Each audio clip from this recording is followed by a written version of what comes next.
সকাল সকাল আবার একটা নতুন ভিডিও নিয়ে চলে এসেছি।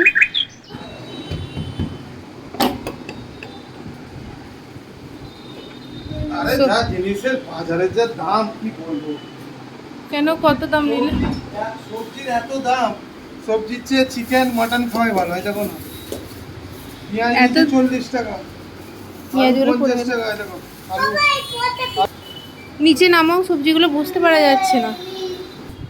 ঠিকই এনেছো? আর কি এনেছি, বেগুন এনেছি, বেগুনটাও তো ভালো নয় অতটা। এই যে না বেগুনটা ভালো, এই দুটোতে নিয়েছি 30 টাকা, 250 চেয়ে একটু বেশি আছে। ফুলকপিটা দেখো না, এত জিনিসের দাম। ফুলকপিটা 40 টাকা, আর এটা নিয়েছি 10 টাকা নারকোল। আর পেঁয়াজ 40 টাকা, আলু 50 টাকা কিলো, আর ধনেপাতা নিয়েছি 5 টাকা করে, কাঁচা লঙ্কা। তোমাকে তো বলছি সবজিগুলো তাড়াতাড়ি এই জানালায় চাষটা করতে হবে। তো তুমি গাছ লাগাও, মাটি কিনে আনো। দাম জানা, এই দোকানে বাঁধাকপি 30 টাকা। এত সব দাম বেড়ে গেছে। মুম্বাইয়ের কিছু সবজির দাম যে এমন আগুন হয়ে গেছে।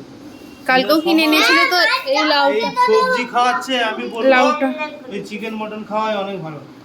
এই লাউ এইটা আজকে খিচুড়ি রান্না করবে বলে তাই বাইরে বাজার করতে গিয়েছিল। দেখুন কি সবজি নিয়ে এসে মাথায় হাত পড়ে গেছে যে এত দাম এত দাম। ও সচরাচর বাজার করে না, আমি সবজির বাজারটা করি, তো তাই। খিচুড়ি রান্নার প্রস্তুতি। কি রান্না হচ্ছে? খিচুড়ি বানাবো। সবাই বলবে একটাই গেঞ্জি পরে প্রতিদিন, ব্ল্যাক কালার। আর কি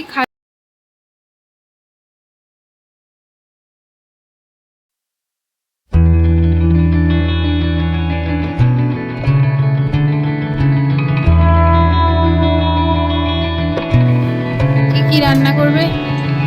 খিচুড়ি হবে। আর মুম্বাইয়ে প্রচুর বৃষ্টি হচ্ছে, ওই জন্য খিচুড়ি বানাচ্ছে।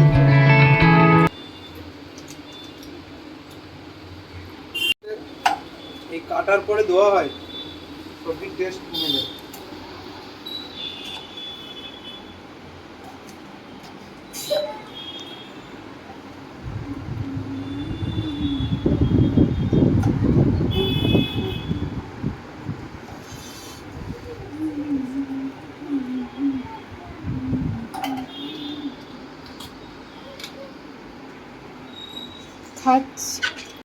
খাচ্ছে আর এই যে ওইখানে রাখছে আর খাচ্ছে।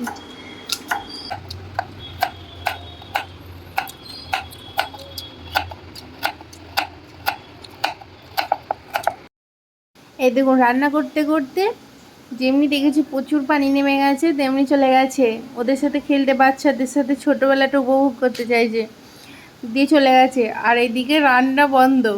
আর আমরা বলছি পানি থামবে তারপরে আসবো, দিয়ে ভিজতে গেছে। দিয়ে ওরা খেলছিল বলে ওদের সাথে ওরা ব্যাট খেলবে। ছেলেও এখানে বলছে মাম্মাম পাপা গেছে আমিও যাবো, এবার ওর সর্দি জ্বর, ওকে আবার পাঠানো যায়? আর দেখুন কেমন খেলা করছে।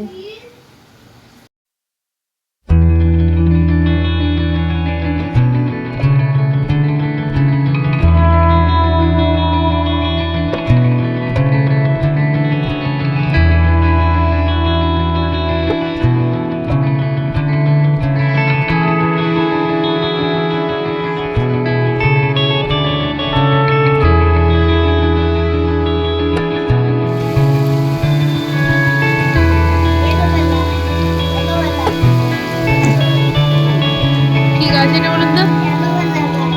কি অ্যালোভেরা? দাঁড়ান আমি ভিডিওটা করছি। ভিডিওটা দেখে কার কার ছোটোবেলার কথাটা মনে পড়ে গেল প্লিজ কমেন্টে জানাবেন। আর কে কে এইভাবে মানে পানিতে ভিজে ভিজে খেলা করেছেন ছোটোতে, এখনও পানি হলে ভিজতে ইচ্ছা করে, সেইগুলো একটু কমেন্ট করে জানাবেন। আর আমার ছোটোবেলাতে কোনো দিন পানিতে ভিজাই হয়নি। আমার মা তো বকতো, না পানিতে ভিজবি না, ঠান্ডা লেগে যাবে আর যাবে। আর সেরকমভাবে অত আমার ভিজাও হয় কোনো দিনই আমি ভিজে ভিজে যে খেলা করেছি এরকম কখনোই করিনি। সবগুলো ভিজতে দিত না, বকতো বলে আমি আর ভয়ে, মায়ের ভয়ে আর ভিজতাম না। আর বড় হয়েও আমি কখনো ভিজে ভিজে মানে পানিতে ভিজিনি কখনো বাই বাই করে বলতে গেলে। আর স্কুল থেকে ঘর আসার সময় যে পানিতে ভিজে ভিজে ঘর আসবো, মা রেনকোট দিয়ে দিত, পানি নামলে তাতে রেনকোট পরে আসবি, ভেজে না যেন। আমার পানিতে ভিজাই হয়নি। যাই হোক নিন, এবারও চলে আসে, পানিও থেমে গেছে, পানি থেমে গেছে, মানে একদম থেমে যায়নি, ঝিমঝিম হচ্ছে। তাই ও বাড়ি চলে এলো, যে অবস্থাতেই চলে এসেছে দেখুন। ছোটবেলার কথাটা মনে পড়ছিল।